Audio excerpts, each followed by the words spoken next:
हाँ तो मेरा कप्तान, एग्जाम के बचे हैं मात्र 3 से 4 दिन और अपना हो रहा दिमाग खराब बहुत ज्यादा, तो आपके पास लिमिटेड टाइम है, मतलब 5-6 दिन 7-8 दिन ऐसे दिन है, तो आपको एग्जाम के लास्ट टाइम में क्या करना चाहिए, ऐसी चीज जिससे ना तो डर लगे ना टेंशन हो, आराम से नींद भी आ जाए और अपन टॉप भी कर जाए। टॉप ना करे एटलीस्ट सम्मानजनक स्कोर तो लेके आ पाए, घर वालों से निगाह तो मिला पाए। ऐसा स्कोर लाने के लिए क्या करना पड़ेगा, तो देखो होता क्या है कि बेसिकली बहुत सारे लोग बहुत चीजें करते हैं, लेकिन उसमें से क्या है कुछ लोग टॉपर एक अलग चीज करते हैं। टॉपर क्या अलग करते हैं, तो बहुत सारे टॉपरों से या फिर जो मेरे मित्र यार दोस्त है जो सिलेक्टेड हो चुके हैं ऑलरेडी, उन लोगों से जब डिस्कस किया और बहुत सारे आप पॉडकास्ट भी देखेंगे यदि टॉपरों के, तो आपको यही चीज मिलेगी जो मैं यहाँ पे बताने वाला हूं। एक एक चीज को, मात्र 3 चीज बताऊंगा, तीनों को फॉलो कर लेना। हाँ मैं दावे के साथ बोल रहा हूं आप लोगों से कि 15 से 20 दिन अगर ये चीज फॉलो कर लिया, एग्जाम के 10-15 दिन तो छोड़ो, 2-4 दिन पहले भी अगर ये चीज फॉलो कर ली तो आप बहुत अच्छा स्कोर कर सकते हो और बहुत कम पढ़ के। वो कैसे, वो यहाँ पे आएंगे। तो यहाँ पे देखिए फटाफट फुर्ती से, पहली चीज क्या है भैया, पहली चीज तो यही है कि 80-20 का रूल होता है। जो 80-20 का रूल इतना बेसिक रूल है कि अंडे बच्चे से लेके हर व्यक्ति को पता है, और जो टॉपर रहते हैं वो इस रूल को बहुत अच्छे से फॉलो करते हैं और बहुत अच्छा स्कोर लेके आते हैं। होता क्या है, मान लो थोड़ी देर के लिए कि आपका जो सिलेबस है उसमें बहुत सारी क्या चीजें दे रखी हैं, इतने सारे टॉपिक्स दे रखे हैं या इतने सारे सब्जेक्ट दे रखे हैं, जो भी आपको समझना हो। मान लीजिए इतने सारे क्या दे रखे हैं, सब्जेक्ट दे रखे हैं, ठीक है। उस सब्जेक्ट में या उस टॉपिक में, फॉर एग्जाम्पल ले रहा हूं, ठीक है। मान लीजिए थोड़ी देर के लिए कि ये कौन सा सब्जेक्ट है भैया, ये आता है मैथ्स, और मैथ्स के इतने सारे, मान लीजिए फॉर एग्जांपल के लिए कि 40 टॉपिक यहां दिए हैं। लेकिन कभी भी आप अगर एग्जाम में देखेंगे, आप दुनिया के किसी भी एग्जाम में चले आओ, 9th 10th 11th 12th या फिर किसी भी कॉम्पिटिटिव एग्जाम, यहां तक कि आप यूपीएससी या फिर स्टेट पीएससी जैसे एग्जाम में भी अगर जाओगे तो आपको एक चीज देखने को मिलेगी कि वहां पे क्या होता है, मैथ्स अगर है तो उसके अगर 40 टॉपिक है तो 40 टॉपिक एग्जाम में बाकायदा आते हैं। मैं मानता हूं, वनडे एग्जाम का आप एग्जाम्पल ले लो, किसी भी एग्जाम का, आपके 40 टॉपिक्स वहां पर आते हैं। लेकिन उसमें से आप अगर देखेंगे तो 4 से 5 टॉपिक या 6-7 टॉपिक ऐसे रहते हैं जिनसे ज्यादातर क्वेश्चन आते हैं। जिनसे ज्यादातर क्वेश्चन आएंगे तो इससे क्या हो जाएगा भैया, इससे होता यह है कि मान लीजिए आपका जो 80%, ये 80% है, ये 20% है, ठीक है। आपका एग्जाम का हर हर सब्जेक्ट का सिलेबस 2 भागों में बटा होता है। एक तरफ होता है 80%, एक तरफ होता है 20%। 20% में वो चीजें आती हैं जिनमें गिनती के मात्र 4-5 टॉपिक रहते हैं, 4-5 टॉपिक, लेकिन क्वेश्चन सबसे ज्यादा इन्हीं से आते हैं।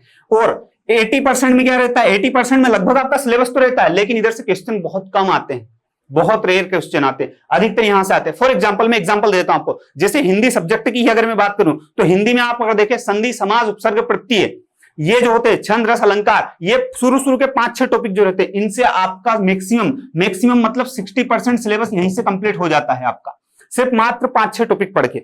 वहीं पे आप पूरी हिंदी जीनो जान से, बिल्कुल जान लगा के पढ़ोगे, तब जाके आपका ये पूरा सिलेबस कंप्लीट होता है, जिसको पढ़ने के लिए आपको 80% एनर्जी लगानी पड़ती है, लेकिन क्वेश्चन वहां से 50% ही आते हैं। और यहाँ पे आप उसी सिलेबस में से कुछ इंपॉर्टेंट टॉपिक को छांट के 20% अगर पढ़ लेते हैं, जैसे हिंदी के अंदर मैंने बताया छंद रस अलंकार संधि समास उपसर्ग प्रत्यय और वर्णमाला, ये अगर पढ़ लेते 5-6 टॉपिक, तो आपका क्या हो जाता है, मात्र आपने पढ़ा 20%, मतलब 20% वो इंपॉर्टेंट क्रीम चीजें पढ़ ली, जिससे आपका लगभग 60% या 50% सिलेबस कंप्लीट हो जाता है। ये पहला रूल रहता है। और एग्जाम जब भी पास आए, भैया इस रूल का यूज कैसे करें, हम लागू कैसे करें, हमको तो यही पढ़ लेनी पड़ रही। मान लिया थोड़ी देर के लिए कि आपके एग्जाम के 1 दिन बचा है या 2 दिन बचा है, 10 दिन बचा है, 1 महीना बचा है, ठीक है। कुछ मत करो, आपका जो भी एक सब्जेक्ट है, सब्जेक्ट सारे रहेंगे, मान लीजिए 5 सब्जेक्ट है, एक सब्जेक्ट उसमें से अपन ने उठाया, एक सब्जेक्ट फॉर एग्जांपल के लिए मैं हिंदी उठा रहा हूं, ठीक है। आपने हिंदी सब्जेक्ट उठाया, आप अपने अकॉर्डिंग कोई सा भी सब्जेक्ट उठा सकते हैं, जैसे मैथ्स, रीजनिंग, फलाना ढिमकाना, कोई सा भी सब्जेक्ट।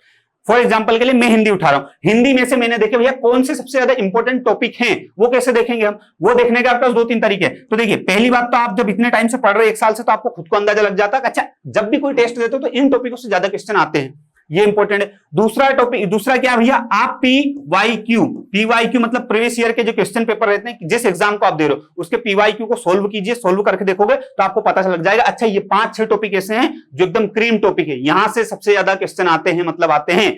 इसके अलावा आप चैट जीपीटी की हेल्प ले सकते हैं, पर बहुत सारे बच्चों को चलाना नहीं आएगा, इसलिए आप पीवाईक्यू, यहां तक कि आप यूट्यूब या फिर गूगल पे भी आप करके देखेंगे कि मैथ्स सबसे इंपॉर्टेंट टॉपिक हर एग्जाम के लिए, तो भी आपको लिस्ट मिल जाती है, तो आप अपने अकॉर्डिंग कहीं से भी देख सकते हैं। मैं बेस्ट सजेशन आपको देता हूं कि आप पीवाईक्यू देखिए, पीवाईक्यू में आपको फिर चीजें मिल जाएंगी। तो आपको इंपॉर्टेंट टॉपिक निकालना, उन पर सबसे ज्यादा पढ़ना है लास्ट रिसेंट 5-6 दिन के अंदर। अगर जैसे मैं कंक्लूड करूं इसको कि पूरी हिंदी है, पूरी हिंदी का आपको बहुत भयंकर स्कोर लेके आना, हिंदी सब्जेक्ट में फॉर एग्जाम्पल के लिए, और बहुत भयंकर स्कोर लेके आना, तो क्या करना पड़ेगा, तो कुछ मत करो, पूरी हिंदी को छोड़ दो एक तरफ, छोटी छोटी वर्तनी बहुत सारी छोटी छोटी चीजें सबको अलग हटा दो, मेन जो मुद्दे की चीजें आपके सिलेबस के अकॉर्डिंग वो चीज हाईलाइट करके वो पढ़ लो सबसे ज्यादा, क्योंकि 5-6 दिन में आप पूरी हिंदी भी पढ़ लो, ये भी चीज पॉसिबल नहीं है, लेकिन 5-6 दिन में वो तो पढ़ सकते हो जिससे सबसे ज्यादा क्वेश्चन आते हैं, सबसे ज्यादा इंपॉर्टेंट है। मतलब जैसे फॉर एग्जाम्पल समास या संधि है, हिंदी से क्वेश्चन आए और इन 2 टॉपिक से क्वेश्चन ना आए, ऐसा हो ही नहीं सकता।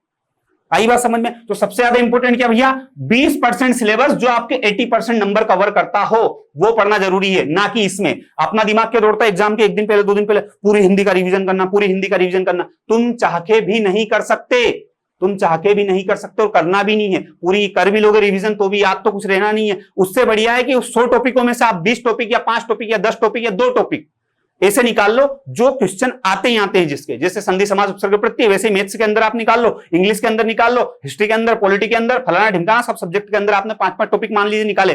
5-5 टॉपिक अगर सब सब्जेक्ट के अंदर निकालते हैं आप 2 दिन में आराम से पढ़ सकते हो। और आप क्या पढ़ रहे हो, आप वो क्लीन चीज पढ़ रहे हो जिससे क्वेश्चन डेफिनेटली आएंगे ही आएंगे। कोई माइकल लाल ये नहीं बोल सकता कि इनसे क्वेश्चन नहीं आएंगे, वो पढ़ लो। ये टॉपरों का रूल होता है, बेसिकली मैं आप लोगों को बता दूं। टॉपर का रूल क्यों होता है भैया? टॉपरों का रूल इसलिए होता है क्योंकि वो लोग क्या करते हैं, एग्जाम जब पास आता है ना तो उसमें से क्रीम टॉपिक निकालते सिर्फ उन्हीं को पढ़ते हैं। उससे 2 फायदे होते हैं। पहला फायदा क्या होता है, पहला फायदा तो उनको इंपॉर्टेंट चीजें पता चल जाती है कि ये एग्जाम में आने वाला है। दूसरा फायदा ये कि उनको मेंटली बहुत ज्यादा परेशान नहीं होना पड़ता है। क्यों? क्योंकि अपना जैसे लोग क्या करते हैं, अरे 80% सिलेबस पढ़ना, 100 टॉपिक पढ़ने, इतना टेंशन ले रहे, नींद नहीं आ रही, रातों को नींद की गोलियां खा रहे, पागल हो जा रहे। कोई मतलब नहीं इतनी चीजों का, मात्र गिनती के 5 टॉपिक निकालो। आपको ये तो पता है कि भैया इन 5 टॉपिक में से मेरे 10 क्वेश्चन तो फिक्स है। टेंशन कम हो जाता है, नींद अच्छी आ जाएगी, रिवीजन अच्छा हो जाएगा, लोड बिल्कुल जीरो। और आपको सोचिए ये तो मतलब वही हो गया ना कि एग्जाम के पहले आपके पास पेपर लीक हो गए, पेपर ही आपके पास आ गए, हो जाता है। अब ये नहीं बोल रहा कि ऑथेंटिक पेपर ही आए, लेकिन हाँ कुछ हद तक आप इसमें सपोर्ट करके, अपना सहयोग डाल के, अपनी रिसर्च वगैरह करके, पीवाईक्यू के हेल्प से आप बहुत अच्छे से लीक पेपर बना सकते हो खुद के, जो कर लो सोल्व, कोई दिक्कत नहीं। और ये टॉपर सजेस्ट करते हैं, आपने बहुत सारे पॉडकास्ट में देखा होगा, बहुत जगह देखा होगा, इस चीज को बिल्कुल हल्के में ना लिया जाए। लेकिन दूसरा रूल क्या है, दूसरा रूल ऐसा है, थोड़ा तो आप लोगों को ताज्जुब होगा देख के, भैया ये क्या बात कर रहे हो, अधिकतर लोग उल्टा बताते हैं, आप उल्टा क्यों बता रहे हो। टेक्स्ट मतलब मैं बोल रहा हूँ बुक भैया, क्या बोल रहा हूं, बुक। आप अधिकतर चीजें कहां से पढ़ते हो, बुक से। लेकिन मैं आपको सजेस्ट करूंगा कि जब आपके आ जाए, जब आपका एग्जाम पास आ जाए, एग्जाम से आपके पास आ जाए, तो आप बुक्स को या टेक्स्ट पढ़ना छोड़ दो।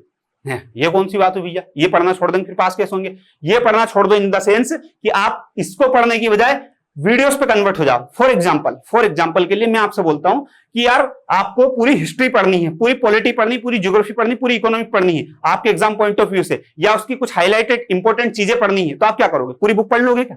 पॉसिबल ही नहीं है। तो उस टाइम पे मान लीजिए एग्जाम में बचे आप कितने दिन, या तो 2 दिन या 4 दिन या 6 दिन या 10 दिन, इस टाइप के आपके दिन बचे हुए हैं। तो आपको क्या करना है प्यारे बच्चों, इन सबको भूल जाओ कितने दिन बचे हैं। कुल मिला के बस मुद्दा ये रहता है आपका कि आप निकाल लो उन चीजों के पूरे long video in the sense, आपकी बुक है, आप पूरी पॉलिटी की बुक पढ़ोगे, शायद 1 महीना लग जाए, लेकिन आप पॉलिटी बहुत सारे टीचरों ने मात्र 3 घंटे, 4 घंटे, 5 घंटे, 1 घंटे, 2 घंटे में खत्म करवाई है यूट्यूब पे। आप जाओ, बुक को हटाओ और डायरेक्ट उस वीडियो पे पहुंच जाओ।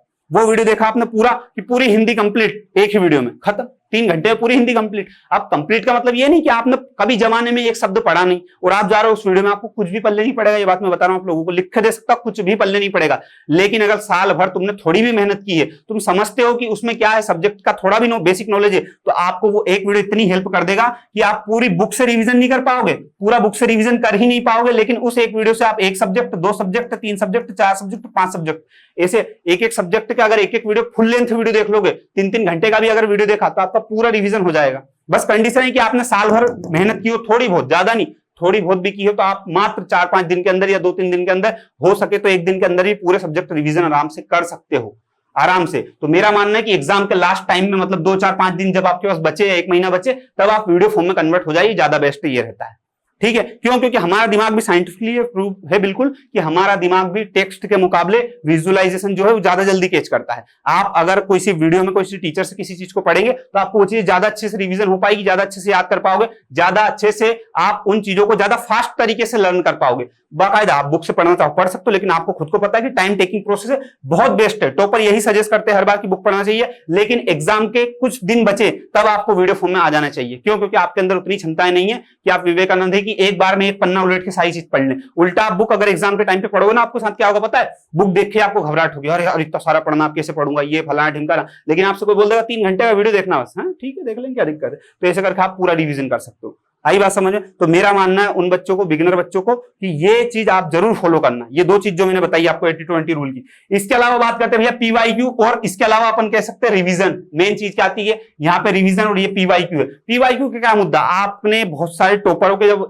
यूपीएससी या फिर पीएससी या कहीं के भी टॉपर का पॉडकास्ट इंटरव्यूज वगैरह उठा के देखो, वो लोग स्पष्ट बोलते हैं पीवाईक्यू एग्जाम के कुछ दिन पहले सोल्व करना चाहिए। होता क्या है, जैसे आपने किसी कोचिंग का क्या दिया भैया, आपने किसी कोचिंग में दिया है टेस्ट, ठीक है, कोचिंग वाले क्या करते हैं, अपनी टेस्ट सीट को बहुत बेस्ट बताने के लिए या तो बहुत कठिन बनाएंगे या फिर बहुत सरल बनाएंगे। कठिन इतना बना देंगे कि बच्चा डिप्रेशन में जा रहा, पागल हो रहा, ठीक है। सरल इतना बना देंगे कि हर व्यक्ति जिसको ढंग से भारत का संविधान की स्पेलिंग नहीं पता, वो व्यक्ति भी उसमें टॉप कर जा रहा है, इतना सरल। तो इसमें होता क्या है, तुम लोग डिमोटिवेट, मोटिवेट, इस टाइप की कंडीशनें बनती। तो उससे बेटर है भैया कि एग्जाम का आपका सिलेबस कंप्लीट हो गया, आप रिवीजन कर रहे हो, जैसे मैंने बताया वीडियो फॉर्म से वैसे रिवीजन करते रहो, उसके अलावा कुछ मत करो। फॉर एग्जांपल के लिए आपका जो भी एग्जाम है, उस एग्जाम का आपने यहाँ पे नाम लिख लेना, कोई दिक्कत नहीं। आपका जो भी XYZ एग्जाम है, उस एग्जाम के पीवाईक्यू उठाओ, चाहे 9th क्लास हो, 10th क्लास हो, 11th हो, 12th हो, कोई सा भी कॉम्पिटेटिव एसएससी कई का भी दुनिया का एग्जाम, आप उस एग्जाम का यहाँ पे नाम लिखो, उसके पीवाईक्यू प्रीवियस ईयर के पेपर उठाओ, रिसेंट 5 साल के, ज्यादा पुराने भी नहीं, 5 साल के, बस 5 साल के उठा के टेस्ट लगाने की बजाय उनको ही सोल्व कर लो। मैं दावे के साथ बोल रहा हूं, उससे होगा क्या, उससे तुम्हारा जो माइंडसेट बनेगा ना, वो उस एग्जाम के पैटर्न के हिसाब से बनता है। जैसे मैं बात करता हूं किसी भी एग्जाम की, एसएससी का एक अलग लेवल होता है, ठीक है। यहीं पे अपन बात करते हैं भैया कि एसएससी जीडी और एसएससी सीजीएल, तो इन दोनों के लेवल अलग अलग होते हैं, जबकि आता तो मैथ्स दोनों में ही है, लेकिन दोनों के मैथ्स का लेवल अलग अलग हो जाता है कहीं ना कहीं देखा जाए तो आपको उस एग्जाम के अकॉर्डिंग आपका माइंड अपने आप को एडजस्ट कर लेगा, ठीक है। तो इसलिए अपने को वो चीजें फॉलो करनी है। ऐसे बहुत सारे एग्जाम है जिन सब में मैथ्स आता है, लेकिन हर एग्जाम में मैथ्स का लेवल अलग अलग रहता है। तो वो चीज अपने को कैसे पकड़ में आएगी कि किस एग्जाम का लेवल कैसा है, वो इससे पकड़ में आएगी कि आपको क्या करना है, एग्जाम के मात्र 4-5 दिन पहले सिर्फ पीवाईक्यू टेस्ट पेपर ही लगाने हैं और कुछ लगाना ही नहीं। तो आपका पूरा दिमाग, पूरा एल्गोरिदम उसके अकॉर्डिंग हो जाएगा और किसी के अकॉर्डिंग होगा ही नहीं। दूसरी बात कर लेते भैया रिवीजन की। रिवीजन कैसे करें, रिवीजन का मैंने आपको सबसे शॉर्टकट तरीका बताया है, और इससे बेस्ट तरीका कुछ हो नहीं सकता कि आप बुक के बजाय वीडियो पे कन्वर्ट हो जाओ। सबसे बेस्ट तरीका मैंने आपको ये बताया रिवीजन का। इसके अलावा रिवीजन का एक और तरीका क्या हो सकता है पता है आप लोगों को? रिवीजन का सबसे बेस्ट तरीका ये भैया कि आप पूरा सिलेबस रिवीजन ना करते हुए, 2 तरीके हैं, एक होता है क्या पूरा सिलेबस रिवीजन करना, एक होता है इंपॉर्टेंट चीजें रिवीजन करना, ठीक है। आप अगर चाहें कि क्या करें हम, तो भैया पूरा सिलेबस रिवीजन करें, तो आपको कुछ नहीं करना, आपकी जो भी बुक पढ़ रहे हो या किसी वीडियो से पढ़ रहे हो, तो न्यूज़पेपर की तरह पढ़ते रहो। अगर आपने साल भर पहले पढ़ाई की हो और कोई सा फैक्ट आपके दिमाग में हो, तो वो एकदम आपको रिकॉल हो जाएगा। न्यूज़पेपर की तरह पढ़ते रहो तो पूरा सिलेबस रिवीजन होगा। लेकिन मैं इससे भी ज्यादा बेटर क्या मानता हूं कि पूरा सिलेबस तो आपने साल भर पढ़ाई है ना, आप 2 दिन में क्या याद कर लोगे। उससे ज्यादा बेटर ये है कि आपने जब पीवाईक्यू लगाए हैं, ये पीवाईक्यू लगाए हैं या टेस्ट लगा रहे हो पीवाईक्यू, तो इसमें से क्या होता है, क्रीम टॉपिक्स निकलते हैं, जो मैंने आपको अभी जस्ट बताया था 80-20% रूल वाला, उसमें से जो क्रीम टॉपिक निकलते हैं सिर्फ उनका रिवीजन करो। तो उनका रिवीजन किया और साथ में अपन ने पूरे फुल सब्जेक्ट का क्या किया, वीडियो फॉर्म में एक ही वीडियो देखा, फुल स्पीड में चलना दो। आपने अगर साल भर में बता रहा हूं इतनी सी मेहनत की ना, तो आपको कहीं से कहीं तक दिक्कत नहीं आएगी, ये सॉल्यूशन बहुत बेस्ट लगेगा। और आपने कभी साल में, जीवन में कभी कॉपी उठा के नहीं देखी और तुम बोल दो कि नहीं भैया हम तो टॉप कर देंगे, तो ऐसा नहीं हो सकता, पॉसिबल ही नहीं है। मैं क्या, भगवान आ जाए धरती पे तो भी नहीं हो पाएगा। क्यों? क्योंकि आपने मेहनत की ही नहीं, लेकिन आपने साल भर थोड़ी भी मेहनत की है। तो ये 3 जो रूल मैंने बताया ना आपको, ये फॉलो कर लो। मैं गारंटी के साथ बोल रहा हूं, एग्जाम के 2 से 4-5 दिन पहले ना तो आपको टेंशन होगा, ना नींद की कोई प्रॉब्लम होगी, ना थकान होगी, ना हेडेक होगा, ना एंजाइटी होगी, ना ही इसके अलावा आपको फेल होने की कभी नौबत आएगी।